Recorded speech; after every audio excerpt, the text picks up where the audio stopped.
प्रदोष व्रत करने वाले को भोजन नहीं करना चाहिए, ध्यान दीजिएगा। फलाहार करो, उसमें भी नमक का सेवन मत करो। प्रदोष व्रत में नमक का सेवन वर्जित होता है। कारण, क्या कारण होता है? उसका एक कारण माना गया है नमक की वर्जितता। जिस समय पर एक नगर में एक ब्राह्मणी रहती थी, बहुत भाव से सुनिएगा, प्रदोष व्रत नमक को त्यागने का भाव। प्रदोष व्रत की किताब में भी मिल जाएगा आपको, आप पढ़ेंगे तो सुना होगा आपने।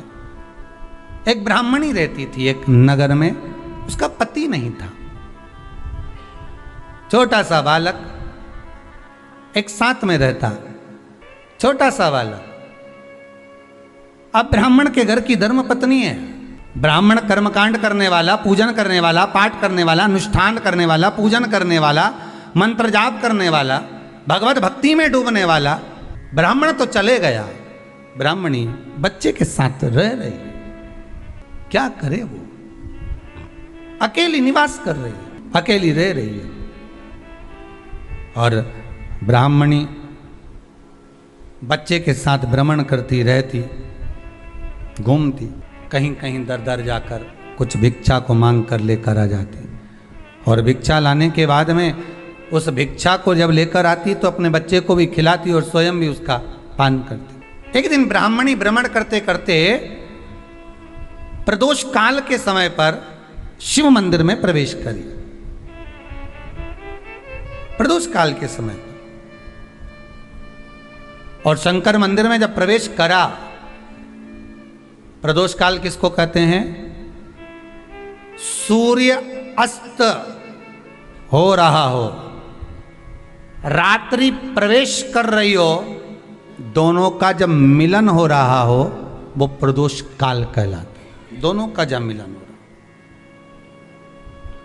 सूर्यास्त हो रहा हो, रात्रि अपना चरण बढ़ाने के लिए आगे बढ़ रही हो और दोनों का जब मिलन हो रहा है, वो प्रदोष काल है, वो प्रदोष का समय है। ब्राह्मणी मंदिर में प्रवेश कर रही।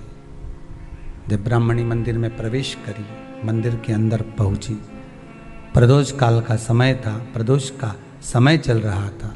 और प्रदोष काल के उस समय में, प्रदोष काल के उस समय में जब ब्राह्मणी ने देखा कि कोई भगवान की भक्ति में लगा हुआ है, भगवान के रस तत्व में डूबा हुआ है।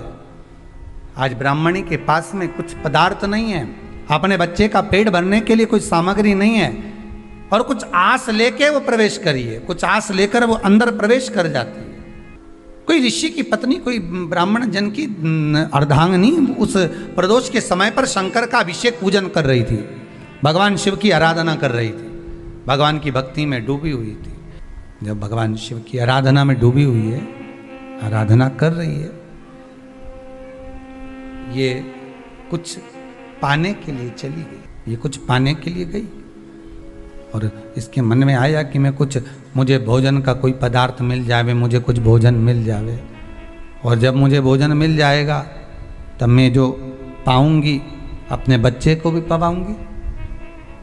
पर जिस मंदिर में वो प्रवेश करी थी, जहाँ पर नारी पूजन कर रही थी शंकर की प्रदोष काल में, वहाँ पर पड़ी हुई कुछ वस्तु को इस ब्राह्मणी ने मांग लिया।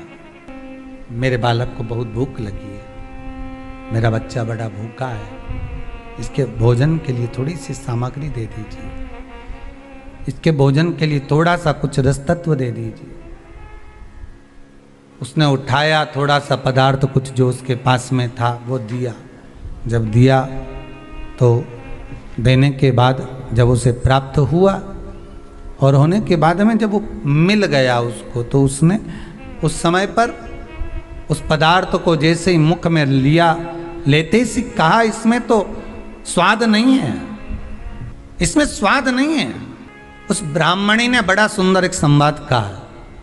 घर का जो बड़ा होता है ना, बहुत सारा प्रसाद बनता है, जो बुजुर्ग होते हैं ना, बड़े समझदार लोग होते हैं ना, तो अन्नकूट की जब प्रसाद खाने बैठते हैं ना, उसमें नमक नहीं भी होता ना तो नहीं बोलते कि इसमें नमक नहीं है।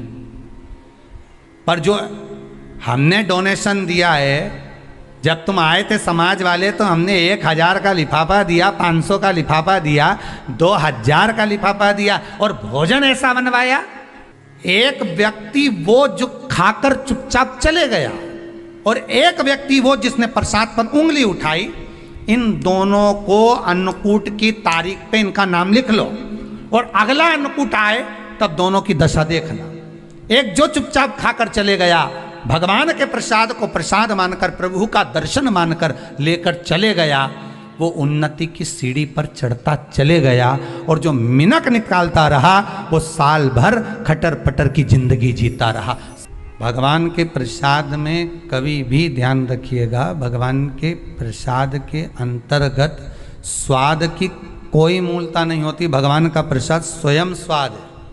भगवान के प्रसाद में नमक नहीं देखना, मिर्ची नहीं देखना, भगवान के प्रसाद में शक्कर नहीं देखना, भगवान के प्रसाद में कुछ ये नहीं देखना कि कितना माल डला, कितना घी, कितना बादाम, कितना काजू, कितना इलायची डला। हाँ, यहाँ तक शास्त्र कहता है कि भगवान का प्रसाद अगर बन रहा है तो उसकी सुगंध भी नहीं ली जाती है महाराज, यहां तक शास्त्र कहता है।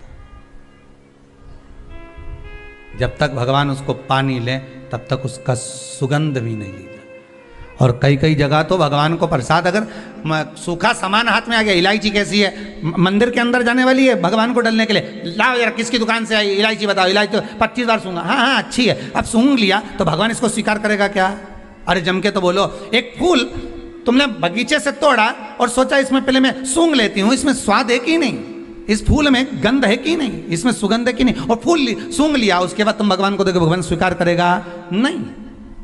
कई कई घरों में तो हंडी से दाल चलाती जाए ने हाथ में डाल के। महाराज ब्राह्मणी ने जैसी मुख में लिया थूक दिया, ये श्रेष्ठ नहीं है। जो ऋषि की पत्नी अंदर पूजन कर रही थी प्रदोष काल, उसने कह दिया, आपका चेहरा बता रहा है कि आप ब्राह्मण की धर्म पत्नी, पर आज आप दर दर जाकर अगर भिक्षा मांग रही हो, दर दर जाकर अगर भीख मांग रही हो, दर दर जाकर भिक्षा को मांग रही हो, तो इसमें आपके पति का दोष नहीं है, दोष आपका है। क्योंकि आप भगवान के प्रसाद में भी जो स्वाद देखी थी ना, ये आपका एक जन्म का नहीं है, ये ना जाने कितने जन्म का है। ब्राह्मणी के मस्तिष्क में बैठ गया, ब्राह्मणी के उस पुका ना वो बक्कल में नहीं अक्कल में बैठ गया कि ये स्वाद नहीं देखना।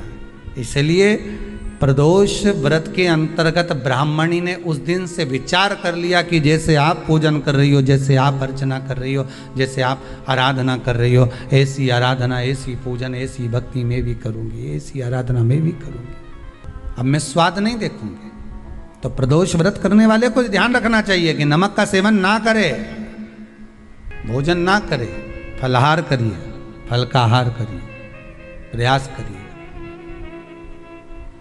और यदि आपने व्रत का ले लिया भोजन का कि हम तो एक टाइम फलाहार करेंगे, एक टाइम भोजन करेंगे, ऐसा भी कई लोग प्रदोष ले लेते हैं, तो वो बात आपकी है, आप तक रखो, ठीक है, अपने मन तक। ठीक है, बाबा आपकी मनोकामना पूर्ण करे, वो भी भाव रखो।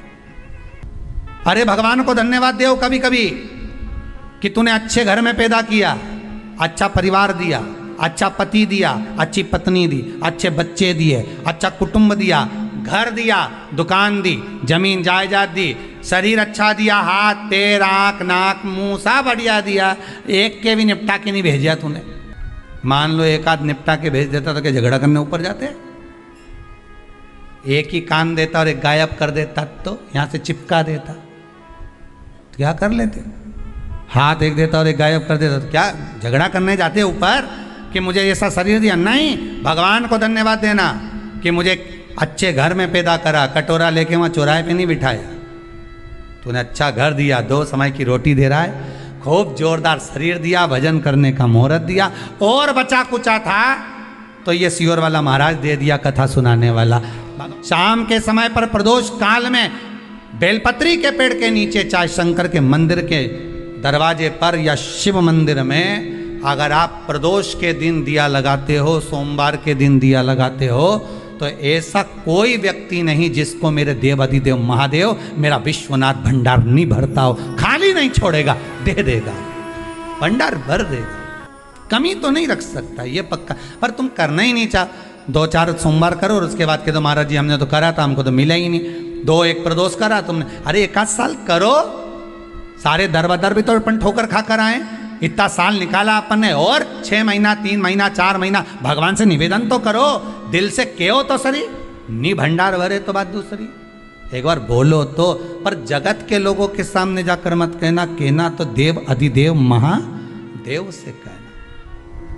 प्रदोष व्रत करने वाले को प्रदोष के दिन प्रयास करना चाहिए कि रात्रि के समय पर आधा घंटा 10 मिनट 20 मिनट जागरण करे। जागरण मतलब थोड़ा भगवान का भजन कर ले, भले 4-5 माताएं इकट्ठी नहीं हो तो अपन अकेले ही कर लो। अपन अकेले कम है क्या भाई, अपन कम पड़े, आराधना अकेले भी करो, जागरण करो। जब आपकी 11 प्रदोष हो जाए, 26 प्रदोष हो जाए, तब उद्यापन करो। उद्यापन 2 ब्राह्मणों को जोड़े से बुलाओ, ब्राह्मणों को जोड़े से बुलाकर उनके चरणों की पूजन कर कर, आराधना कर कर, सुंदर मंडप तैयार कर कर भगवान का, उसमें सुंदर रंगोली डालकर मंडल बनवाकर पूजन करो शंकर भगवान की प्रदोष का। एक दिन पहले गणेश की आराधना करो, पूजन करो, और प्रदोष वाले दिन जो मंडल बनाए हैं पूजन अर्चना करने के लिए, जो स्थान दिया है उसकी आराधना करो। खीर की आहुतियाँ दीजिए 108 बार, जो ब्राह्मण आए उनके माध्यम से मंत्रों द्वारा पूजन कराकर खीर की आहुतियाँ दीजिए शिव नाम महाराज। फिर ब्राह्मणों को जोड़े से भोजन कराकर, चरणों को नमन कर कर, दक्षिणा प्रदान कर कर, निवेदन कर कर ब्राह्मणों से कहें, हे ब्राह्मण देवता, आप हमें आशीर्वाद प्रदान करें कि जिस प्रदोष का हमने व्रत किया है उस व्रत का पुण्य फल हमें प्राप्त हो।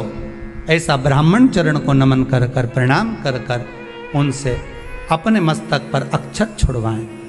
फिर नमन कर कर, भोजन कराकर विदा करें। शाम को भगवान का जागरण करें। ऐसे प्रदोष व्रत का उद्यापन कर अपने जीवन को सार्थक बनाएं। ऐसा सुंदर प्रदोष व्रत का व्याख्यान वर्णन स्कंद पुराण में करा गया। वही स्कंद पुराण का प्रदोष व्रत का वर्णन आपको शिव महापुराण के इस सुंदर संवाद में किया गया। वीडियो पसंद आए तो प्लीज़ लाइक कीजिए, चैनल को सब्सक्राइब कीजिए, अपनों से शेयर कीजिए और कमेंट में हर हर महादेव जरूर लिखिए। धन्यवाद।